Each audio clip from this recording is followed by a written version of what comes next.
This is the Cliff Yates Show. Personal growth, motivation, inspiration, and philosophies for a great life. Hey, everybody, this is a special day. I got a special guest today on the show. He is definitely, we just met a few minutes before the show, but definitely American hero. U.S. Naval Officer, served the country honorably for over 20 years. And this gentleman, and also he wore the red, white, and blue for the first time, I'm reading, in high school, 1976, when he represented the country in Austria in the World Rowing Championships. We're going to find out about that. But he recently kind of locked onto a mission of finding out why and what he could do to help with veteran suicide that is going on today. And he's wrote a book called Laugh Out Loud, available right now on Amazon. So I'm really looking forward, and I'm so proud, and I thank him for his service. JackDaly, thanks for joining me, brother. Glad to be here, Cliff. Thanks for having me on. Yes, and you were talking off camera how you were talking with your wife, and all these statistics came out about veteran suicide, former and current, and spouses even. I was surprised to hear. And you were asking your wife, what can I do about it? And going back into that story, you started telling me, and I interrupted you and wanted to put you on the camera. Yeah, that's quite all right. So to kind of recap a little bit for the audience, it was a report that I heard on the news driving into work one morning. It was early 2020. And it was a statistical report about the number of active duty and veteran suicides in the previous year, 2019. In 2019, there were 498 active duty military suicides, which is highly unusual. I'd never heard of active duty suicides before. Yeah. There were over 6,000. I think the 6,980 some veteran suicides in 2019, which is an astronomical number. And when I dug into the statistics, I found out that there were also 198 spouse and dependent suicides that occurred in 2019, which was very, very, that was a very unusual dynamic in my mind. So it kind of dwelled in my head throughout the day, and I got home that evening, and after the missus and I had dinner, she heard the same news report that I heard earlier in the morning, and she asked me, what's going on with all these suicides? And I don't know. I honestly had no clue what was the impetus behind all this. You know, veterans, I kind of understood to a degree, maybe a fraction of those from Vietnam vets. But the number still didn't make any sense to me. And I said, is there something I can do to try and help these people? Because we have a very good friend who was over in the second Gulf War in Iraq, and he came home with some very, very serious demons. Yeah. And if I could just do something to help him, it's worth whatever effort I put into it. So I turned to my wife and I said, what can I do about this? And her retort was, well, what got you through your darkest days after getting shot with the Russian laser back in 97 off of Seattle? And I thought for a moment, and I said, well, I laughed. I had to find something to laugh about, because if I didn't laugh, I was going to cry, and I was just going to hurt my eyes more than they do on a daily basis. And I sat there and I pondered, okay, what the heck do I do with laughter? I'm not going to be a stand-up comedian. I'm not that funny. I tell dad jokes, and even worse today, I tell granddad jokes at my age. That's the only attention I can get, but, you know, a couple of little toddlers. Yeah. So I thought, okay, what can I do with laugh? And I thought to myself, I'll write a book. Yeah. I wasn't really sure where I was going to go with that. So I hearkened back to a daily practice that I've been doing for years called Savers, Savers. They were put together by a young guy by the name of Hal Elrod, who wrote the book Miracle Morning. Yep, I have it. I've read it 4 or 5 times. Yeah. Yeah. So I did those daily Savers, and they proved really helpful for me. Yes. Especially in the difficult job I was in at the time. And I thought, okay, I'll turn the word laugh into a mnemonic. Good. So it's the Laugh Out Loud is not a book full of jokes. there's some humorous anecdotes in there. There's some links in the electronic book to go to some, you know, things that I've always found funny, like Dean Martin roasts with the guy named Foster Brooks that played Yep. the drunk. I was thinking about him today. As a matter of fact, I was watching a show with my wife, and there was a guy named Vince Foster, and it reminded me. I wonder if people remember Foster Brooks. He was either from Rochester, New York area, or he appeared several times in Rochester. Yeah. Then hilarious routine. Yeah. Oh my God. I mean, But, he would swear he was drunk. Oh my God. Yeah, and he pretended. That was all pretend act. Yeah, I'll pretend. Yeah, that's right. Yeah. Yeah. And I thought, okay, I'll write out this mnemonic. So the first letter L stands for laugh. Find something to laugh about. Go look at an old Foster Brooks tape or Yep. you know, anything that cracks you up, whether it's Robin Williams or Sam Kinison, whoever makes you laugh the hardest. And then A, act. Do something. Get your blood flowing. Get off the sofa. Get out of the lazy chair. Move around. Take a walk. Whatever it does that gets your blood flowing. That's right. Yeah. And then U for unplug. Put the devices down. Put the iPads down, the Androids, the iPhones, and do something other than staring at a screen all day long. Right. And then G stands for grow. Learn something you know nothing about. That's Take on right. a new hobby. Take on a new task. Read a book about a particular subject that you've never learned about before. And then the final letter H, humor, me or us. Go make somebody else laugh, whether you pull a prank on them, whether you tell them a joke, whether you wear a silly face or whatever the heck. Make somebody else laugh, because that's the highest form of laughter, is to laugh with somebody else. Absolutely. Yeah. So important. Yeah. Go ahead. Go ahead. Yeah, so important, because I did stand up for over 25 years. So, yeah, if I didn't make people laugh out loud, you weren't going to get paid. Yeah, Right. so, yeah. But you know what? And also, before I even did stand up, I remember reading a book by Norman Cousins. Did you ever read that book? I think I know the one you're referring to. Yeah, he had cancer, and then he actually he would bring in all these tapes of these old vaudeville movies, and the laughter, he attributed that to his cure. So, I mean, it is a medicine. It goes kind of long, it makes you move for sure, act. And I don't know, it creates all these endorphins, and it creates the hormones, promotes all that good stuff, man. Yeah, as a matter of fact, when he was still at the Saturday Evening Post, he commissioned a study. And the study came back with the findings that laughter, as you alluded to, has hormonal effects on the human body. Absolutely. Not only on the body, but also the mind and the heart. It increases endorphins. Yep. And immunosuppressant endorphins specifically, that even help fight heart disease, diabetes. Exactly. And I think pimples on the belly too. I think so. I think so too. Yeah. That's why I tell people, I go, listen, even if, man, I mean, just for the sake of health, they've attributed to your mental state to all sorts of health problems. And so just for that reason alone, try to put yourself in a positive state.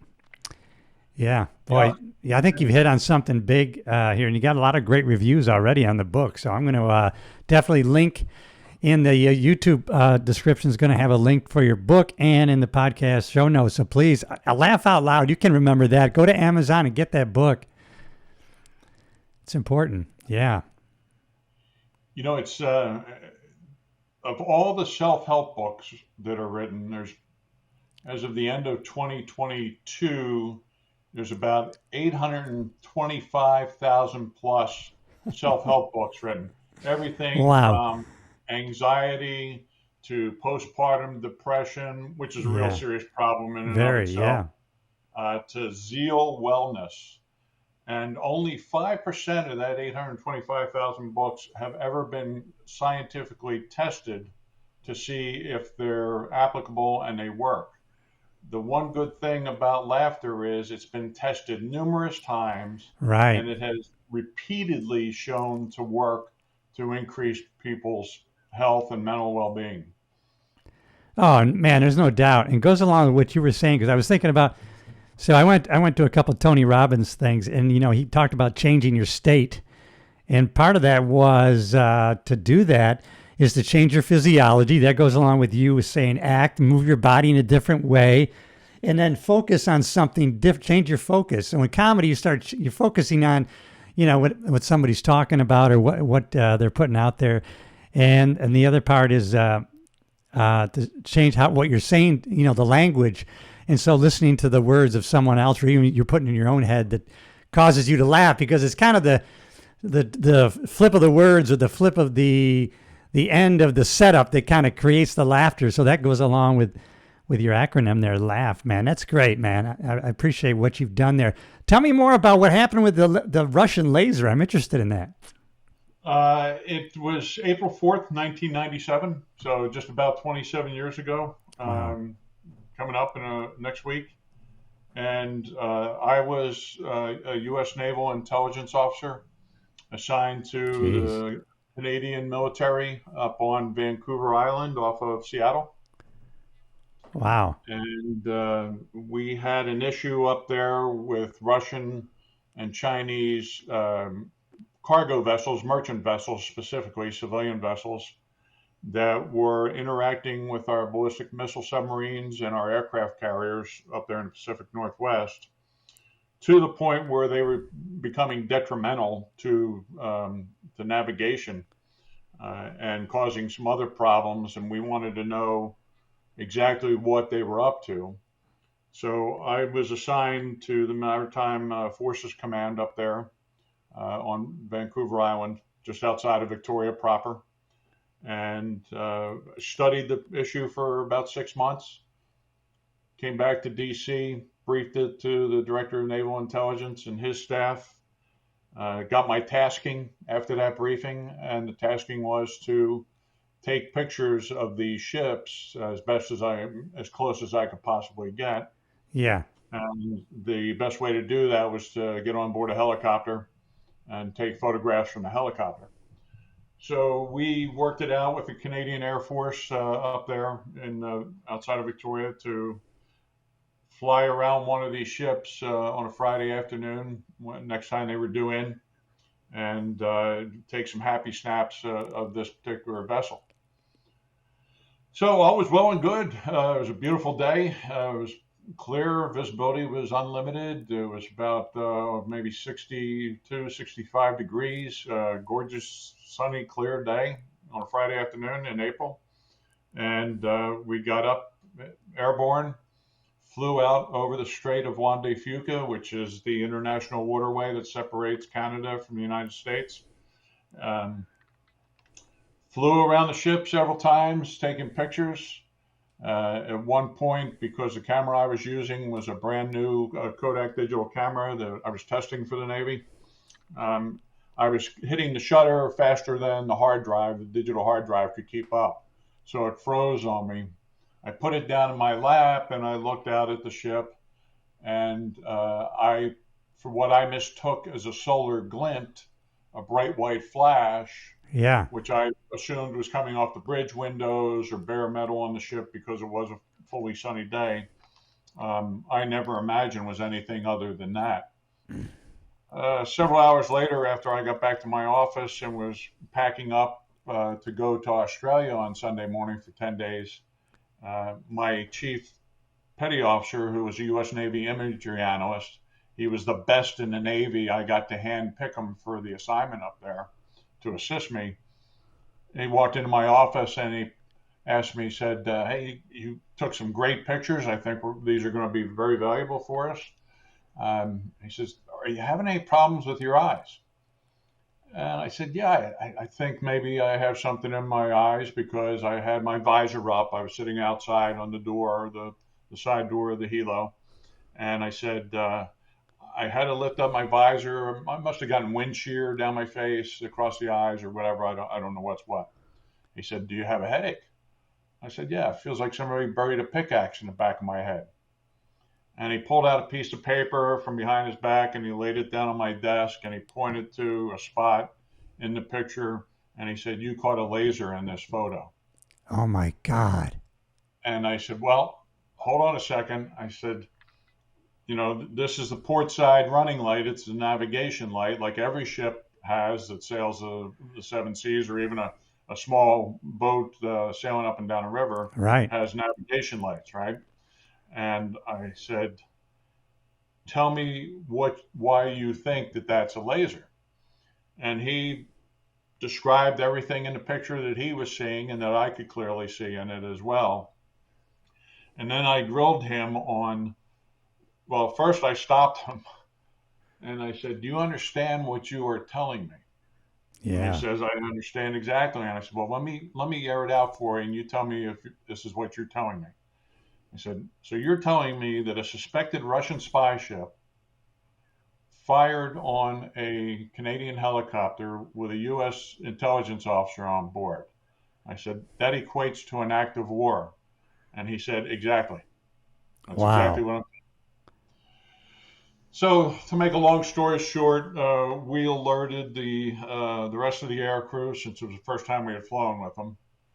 It was a Friday night. They were all, home for the most part, but we did get a hold of the squadron operations officer. And the funny thing that he said to me that has stuck with me to this day is he said, "Jack, if Pat Barnes, who was the pilot in command of the helicopter, he's not going to a doctor even if he's wearing a toe tag." And that's typical for military aviators because Oh. any downtime they lose hours, so they lose Ah. proficiency Gotcha. grades. So it wasn't until Saturday night that he called me, the pilot called me, Pat Barnes, and said, "Hey, Jack," and he said, "I hear you're having some problems with your eyes after the flight." I said, "Geez, Pat, yeah, I don't know what it was. I think it might be wind shear or I got something in my eye during the flight." And he said, "Jack, my eye's all screwed up." Oh. "Okay, Pat, tell me what you're experiencing." He didn't know anything about what I was going through. He said, "Well, I woke up this morning. It felt like somebody jabbed me in the eye, threw a bucket of sand in my face." He said, "I walked into the bathroom and I looked in the mirror and I had this big blob of blood in the corner of my right eye." Oh my Well, God. lo and behold, I had woken up on Saturday morning after being examined in the emergency room the night before, and I had the same exact symptoms, including a big blob of blood in the bottom of my right eye. So both of us had bled out during the night. And I said, "Okay, that's it. We got lit up by Yeah. this Russian laser." Yeah. What? So Wow. lo and behold, go ahead. Go ahead if you have a question. No, I just was like, this could have blinded you, or I mean, do you still have vision problems, or? Yeah, I still have vision problems. I haven't had a pain-free minute in almost 27 years. What? And no matter what kind of medication I've been on, even including morphine, it hasn't helped my eyes at all. And to you, physically at the time, though, it just looks like a reflection off of a window, or it's not like a bright beam. Yeah, no. And what it turned out, we were all medevaced to the Army Medical Research Detachment in San Antonio, Texas. They were the laser experts, the best in the world at determining laser bioeffects. And between the photo that they had to work with and the results of all of our testing, all of our exams, they determined that the laser was a repetitively pulsed laser. So it fired like a machine gun.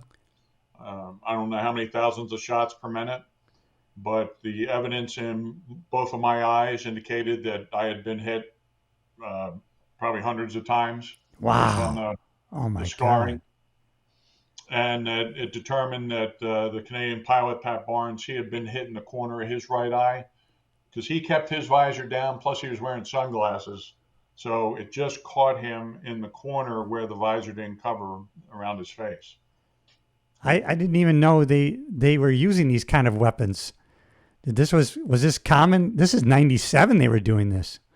Yeah, it was April '97. So they had developed lasers back in the mid to late 80s that were pretty effective. Both they and the Chinese had worked on them. The Chinese even had one that was fired. It was mounted on top of a rifle stock that they could use to aim and track an aircraft, like you would if you're trying to shoot a bird out of the sky or a clay pigeon. Oh man, I can't believe this. Wow. I mean, and so is that the sole purpose of this weapon, is to disable like pilots or? We didn't know exactly what they were trying to do to us, Cliff. That was the $64 million question when we kept getting asked, well, why do you think they did this? And there were a number of theories. Lasers are used to record communications. Lasers can be used to shut down the avionics in an aircraft. Oh. So essentially turn the switch on and off. And back then, the Canadian CH-124 Sea King helicopters were lucky to get off the ground most days. Wow. It was a really old airframe. What do you mean they could actually disable those? Yeah, if they had shut us down and we went down, the only explanation, if none of us lived to tell about it, would be pilot error. Because we wouldn't be the wiser. There was everything would just turn off, and they'd have to have enough altitude and everything to be able to restart the engines. But if not, we were going for a swim probably. But we never did determine what the intent was, whether they were copying the signature off the rotor blades for comparison to other things like a U.S. submarine propeller. Because there was a submarine on the surface as we got out there, the USS Ohio. Wow. She was on the surface. She wasn't supposed to be there. It was purely coincidental. She had a medical casualty that they had to offload in port and on the north coast of Washington. And I guess we were a target of opportunity for them. But the following Monday evening, nothing had ever happened. That was the U.S. government stance. Oh, really? Yes, nothing had ever happened. You reported this, and then there was going to be no response to this. Right. When I walked into work Monday morning, after being there all day Sunday, late into Sunday night, because NORAD had gone on alert. The Pentagon had gone on alert and stood up a crisis action team.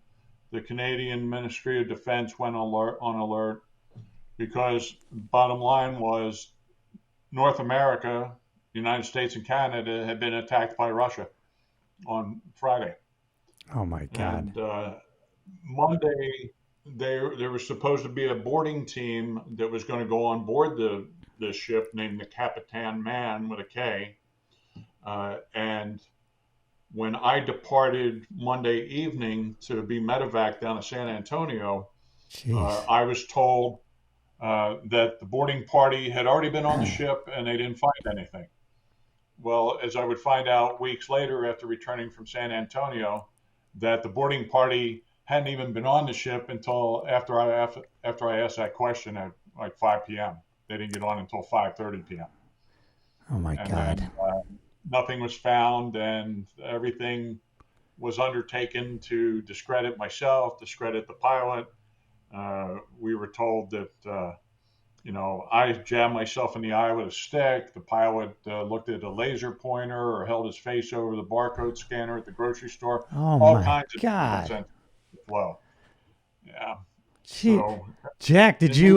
But the doctors who examine you, they can know for sure this was caused by a laser. I mean, that's like indisputable, right? When the doctor sees you.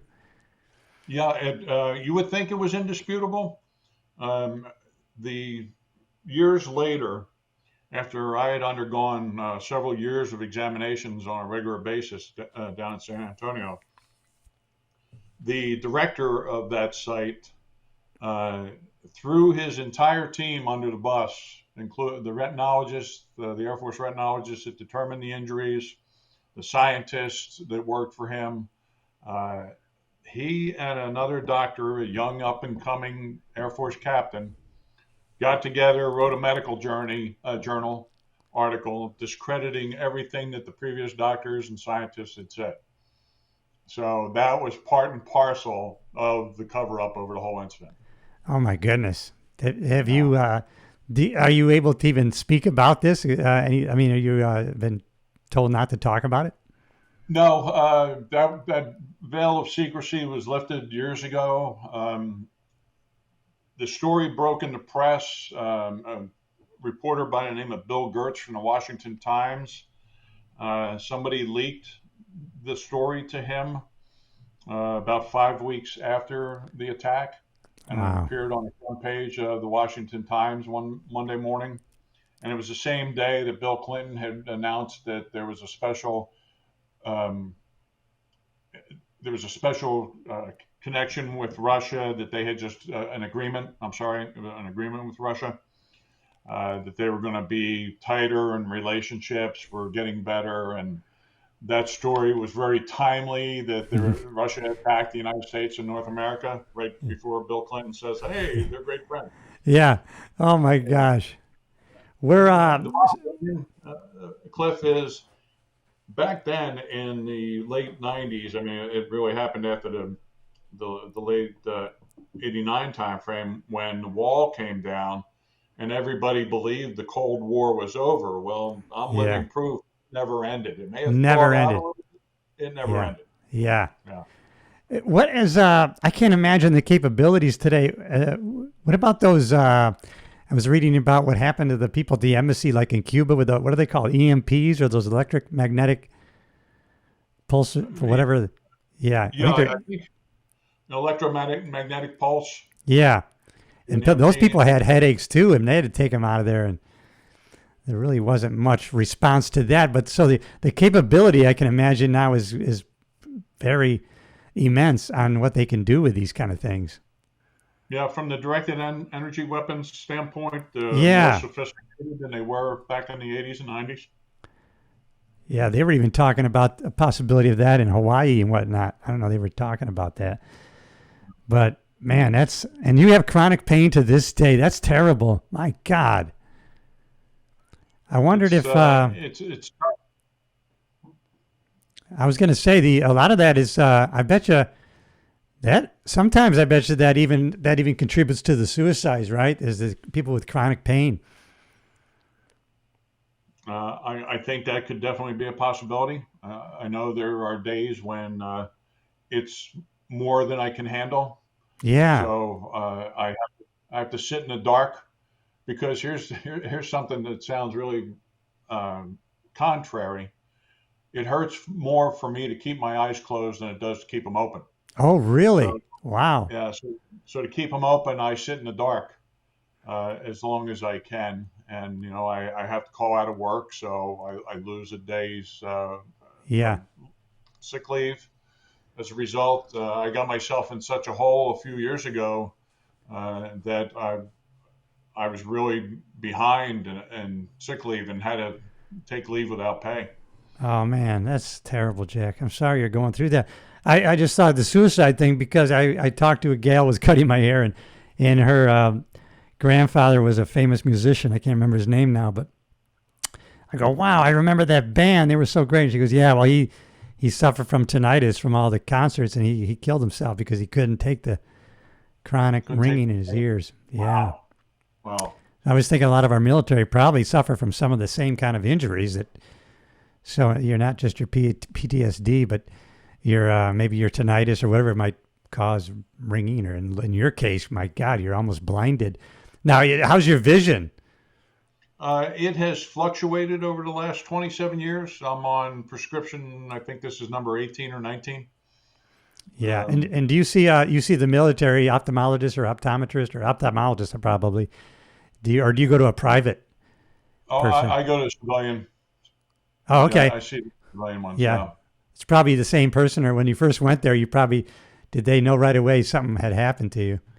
Yeah, I've been all over the country since then. I've moved back from, first I got transferred from Canada down to San Diego and then San Diego to DC. I retired in DC, but we stick with one of the better ophthalmologists Good. the DC area. Yeah, That's where you're living. Now, are you still working for the DOD or Department of Defense? I do. I work as an emergency management specialist Okay. on the civilian side of the Department of Defense in the Office of the Secretary of Defense. Oh my God, that's great. Well, thank you for your service, man. That is awesome. I just was fascinated with this story. I just been reading probably too much lately about things that are going on with China and whatnot. And I start getting. What's your opinion on all the balloon deal? What if you can talk about that? Yeah, I think it was. I think it was a mistake to let it traverse the country the way it did. Yeah. My personal opinion, and this is not based on any information that I have firsthand, Yeah. but my personal opinion is that it should have been shot down before it ever Yeah. crossed our borders. Yeah. It's funny because to have that happen, I'm in what do you call it? I'm in the Space Coast of Florida, so I'm between Cocoa Beach and Melbourne Beach, but I'm right next to the Space Force. So I'm at Indian Harbor Beach, which I could fly a drone out here, but 100 feet down towards the space. I mean, if you flew a drone there, you're going to be in big trouble, man. They cover that space. They're onto it, man. So I just can't imagine. Well. Oh, do you? I went there Okay. for a couple of years. Oh, that's great. We love this area. It's amazing. Yeah. They finally. Great area. It was funny when they changed all this. It used to be Patrick's Air Force Base, and now it's the Space Force Base. But they finally got all the signs changed. I haven't golfed there yet on the actual base, but a lot of my friends here do.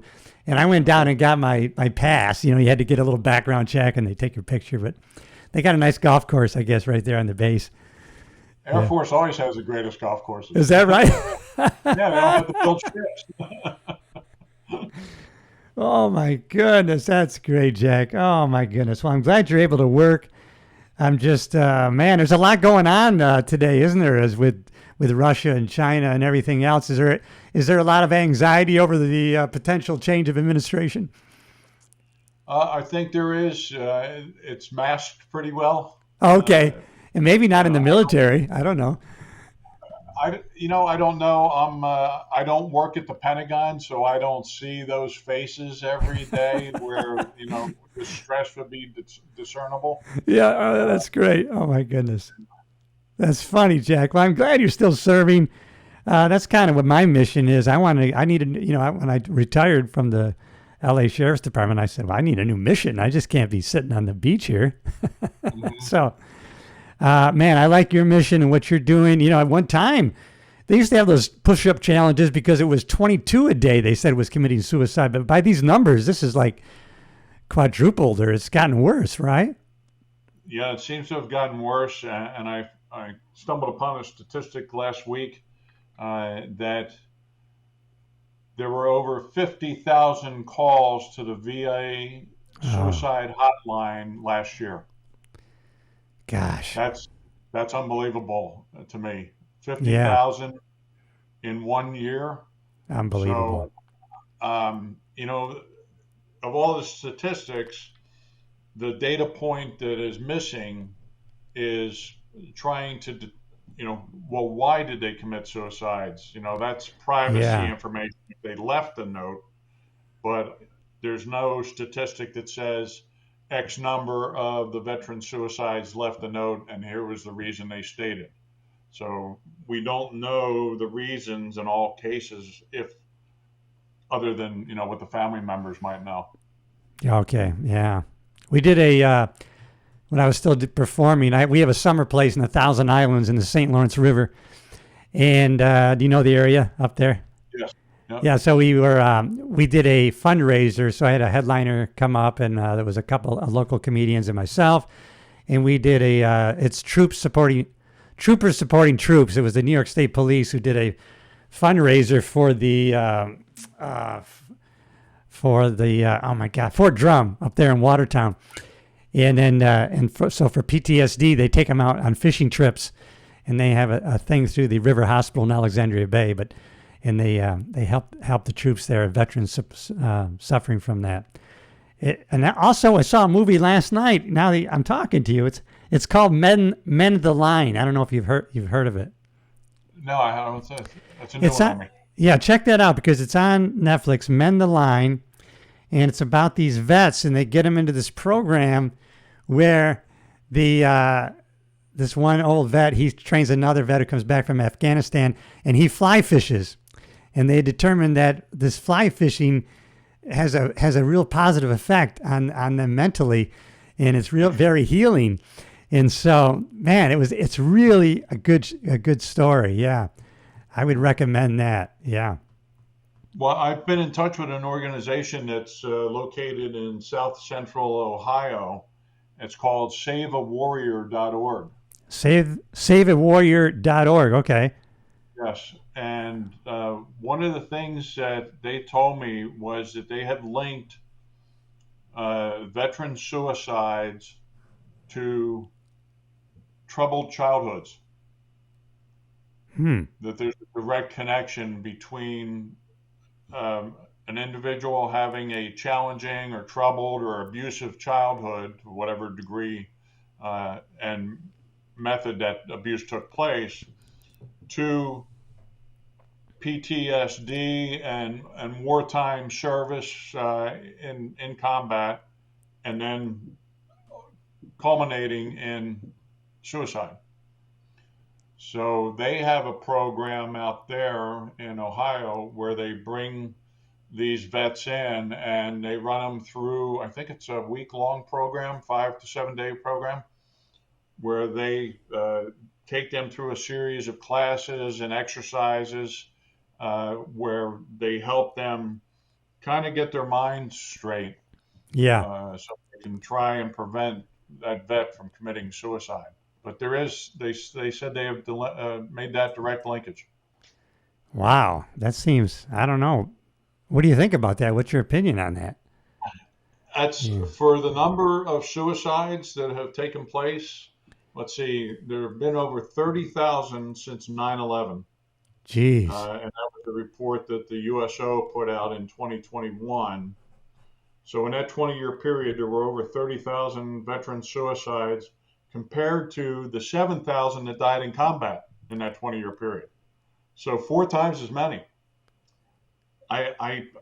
That's a little bit of a disconnect for me. Yeah. Where there were that many kids that were, emotionally, psychologically, physically abused in their lifetime. That's what I was going to say. It seemed like maybe it's more important to deal with the atrocities that they had to go through and what we're doing for them when they come back than trying to, let's jump back to their childhood. I mean, that's just seemed to leap for me, like maybe not being accountable to what happens to our veterans through their service instead of going back to their childhood. I don't know the science behind it. I'm waiting to make a trip out there to sit down and chat with those folks a little more in depth about it. But, you made a comment about what we're doing for them when they get back. And I think that's where the delta lies. We're not doing it for them. Yeah. I mean, my good friend who has been dealing with his demons, he went to the VA. He went through all the procedures and processes. It was almost, for lack of a better term, a hunt and peck methodology. Well, here, take this pill, see what happens. Call me in a month. And that didn't work. Well, here, take this pill, see what that does for you. And that seemed to be the generic approach is, here, take a pill, without really sitting down and figuring out what's really eating this guy, what's going on in the background that we need to know about by just throwing a bottle of pills at him. Well, I don't want to go down that rabbit. I just don't. The whole pharmaceutical industry is just, they want to prescribe everybody with pills. And I just don't like it. But that's another story. That'll be another day, Jack. Yeah, that's definitely another story for another day. You could probably spend a year's worth of episodes on that story. Yeah, you're right. Yeah. But you know what? We're going to do what we can do. And man, I like everything you're doing. and I'm going to be respectful of your time, but I want people to buy your book, Laugh Out Loud. And the book, does that kind of, does it focus on military or just on how the benefits of laughing and Just how we the benefits of laughing in general, because, I realized as I was writing it, I no sooner put pen to paper than the COVID outbreak hit. Yes. And the position that I was serving in at the time, I was working for Immigrations and Customs Enforcement, and I was the national program manager for medical countermeasures. So I had a drug stash in offices all over the country in response to, anthrax exposure. Yeah. Oh, I bet, man. So Wow. then there was another statistic that popped up after COVID, and this is very prominent right now, and that's the number of teen suicides that are occurring as we speak. Yeah. So the book was not focused solely on the vets and on military. It was a much broader in scope. I mean, the number of new mothers that suffer from postpartum depression is a high number across the country. So there are people that are struggling emotionally and mentally that, if they can have themselves a good laugh, and if it provides them a respite from their woes and their demons, even for a few minutes, then that's well worth the effort. Yeah, that's right. Is there how much is being done, or how much truth is there to China's involvement in the fentanyl distribution through Mexico and Mexican cartels? Only from what I read and hear in the press, that's where the precursor chemical is coming from, but it's the cartels who are manufacturing it and then bringing it across the border.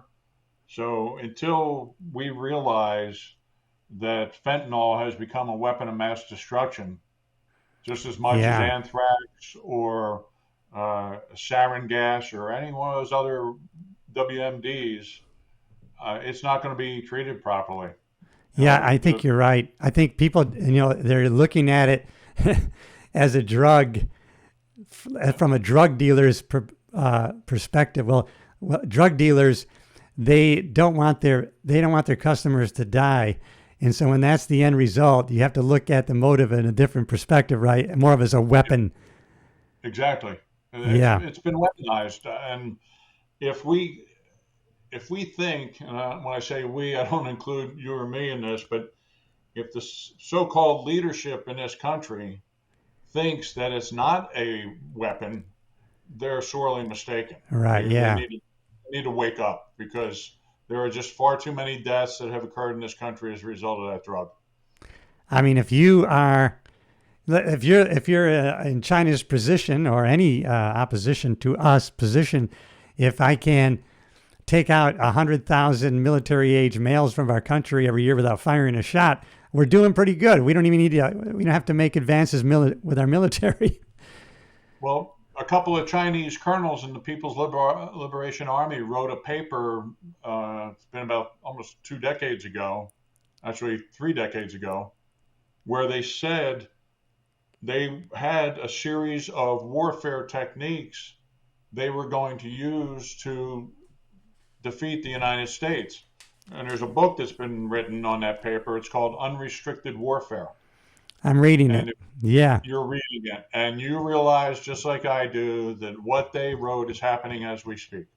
Yeah, they have a couple of different. I'm glad you brought that up, because it kind of affirms what I'm reading and hearing, that there's truth to their ideologies. They have these philosophies of murdering with a borrowed knife.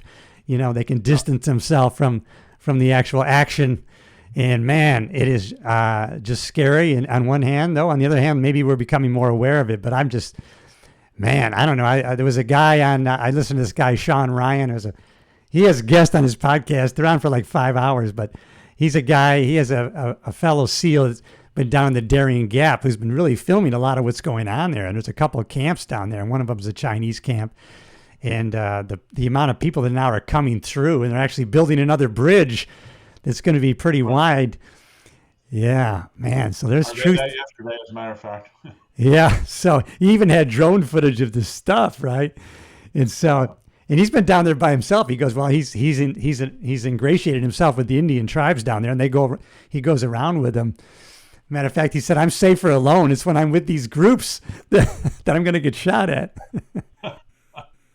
Yeah, it's pretty scary what's going on. I mean, if you go down that list, I forget how many different warfares they named in that book, but they're happening. They're happening as we speak. Yeah. I mean, even to the point where those fires that are occurring in Canada last summer, and the smoke plumes were so thick and so large, they were coming down south and blanketing New York City and causing respiratory problems for people that had issues to begin with. That's one of the warfare techniques that they called out in the book. You know what? I'm in my island in upstate New York there, bordering Canada, and then my buddy on another island he's very focused on these issues. He's calling me, are you seeing this? And I go, no. I look outside and we are just, it looks like a dense fog, but it was that swinging down. And like you said, it's swaying all the way. Then I went through like 7 to 10 days where the air was so unhealthy. I'm not even supposed to go outside, but I didn't realize, because there was like 50 active fires. So this is not an accident with that. It's going on. Is this what you're saying? I don't think it was. Okay, very good. That's my personal opinion. That's not my professional opinion, but having been a professional intelligence officer, both in the military and on the civilian side, that's my belief. I'm going to leave it at that, just because I respect your position so much. I don't want to ask any more peering questions, but I have friends who are in on this who have said the exact same things, and now at least, they'll be, sometimes I look at them with, that's probably not happening, but probably it is happening. We need to be more aware of it, right, Jack? What can we do to be more aware of these things, except for maybe just reading more? And I think we have to be open-minded to the reality of what's going on, not only around us, but right here inside the U.S. Yeah. All these military-age males that have crossed the southern border over the last 3 years, they can't be here just looking for new jobs. That's my gut feeling. It's an old adage that it goes back to probably the beginning of time: divide and conquer.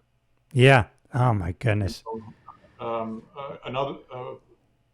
author I will recommend that you pick up his latest book if you can.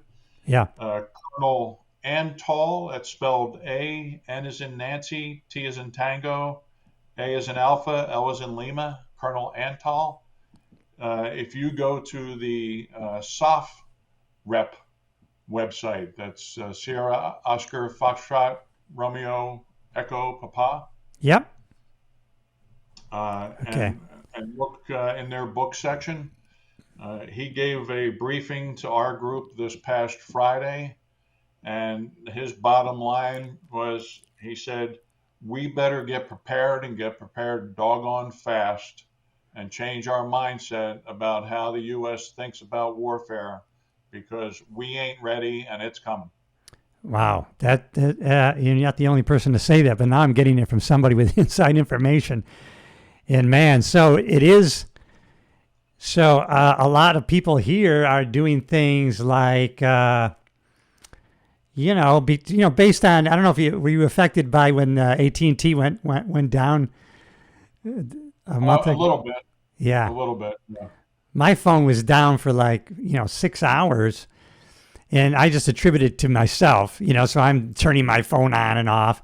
And then, luckily, but I do like you, I unplug, right? But then I do check in. So I thought, well, I'll check in with the news just to check in. Of course, luckily, in the Space Coast, they were saying, well, people are affected, AT&T, a lot of people are down. So I'm glad, it's not me anyways. But so a lot of people are around here even they're taking some measures to prepare, food-wise, water-wise, satellite radio-wise. You think that's a good idea? It's not a bad idea. Okay, very good. It's always better to be prepared. And I've spent a lot of my previous years since retiring from the Navy doing IT, disaster recovery, meaning how do I bring IT systems back up, et cetera. Yeah. So I was not surprised by an outage like that. And a few years prior, Amazon had a significant outage where it Yeah. shut down the majority of their customer base in the Northeast. And the culprit was that a single finger. Guy fat fingered the keyboard when he was typing in a code. That's and all killed it the takes. Oh, man. That's all it takes, brother, is one digit. One wrong move with that finger, it could shut Exactly. down our grid for, oh Yes. my goodness. That's good. Well, I'm going to be respectful of your time. And Jack, thanks for your service and your continued service. And I want people to get your book, Laugh Out Loud, because part of survival, everybody, is to keep your mental state in as healthy as you can do. And that way we can maybe help others, specifically our veterans who are returning. And we got to work on this suicide thing. And I think we can have an impact on that, Jack. And I am going to definitely send them to this book. And how about that other one? Is a Save a Warrior, right? SaveAWarrior.org. .org. I'm gonna include that also in the show notes, and whoever might want to be interested in that. Maybe I'll have you on again. I'm just scared to ask any more questions, Jack, because I don't want to go down that hole. Well, I have a second book coming out. It's Please. under review by the Pentagon. And it's, Oh, that's right. You probably have to be approved, right, before you write anything? Well, on anything that has to do with my previous background or my current employment, I have Okay. to get reviewed. There's an introduction in the back of Laugh Out Loud to it. It's called Blind Treason. Oh, good. I like this. I like the title. Okay. Yeah, and it's, as I say, it's under review by the Pentagon right now. So I'm hoping it comes out by December of this year. I'll have you on again when they get that notice, brother. And Sounds good. I appreciate your service. My dad was a Marine. I appreciate anybody who signed on a dotted line to say, I'm willing to give up my life in defense of the country, the Constitution, and what we stand for. And you have done that and continue to do that. There's nothing more important, I think, to all of us in this country. And we're about to embark on maybe some big challenges that we're all going to have to be involved in. Right, Jack? So thank you. I agree. Well, thank you, Cliff. I appreciate you having me on. Yeah, please hang on for a little post-show debriefing just for a second after I hit the pause and finish button. You know what to do, everybody. You know I love you. Subscribe to the show. It tells the computer people are interacting. They'll show it to more people, and we need to spread the word. All right, I'll see you in the next episode.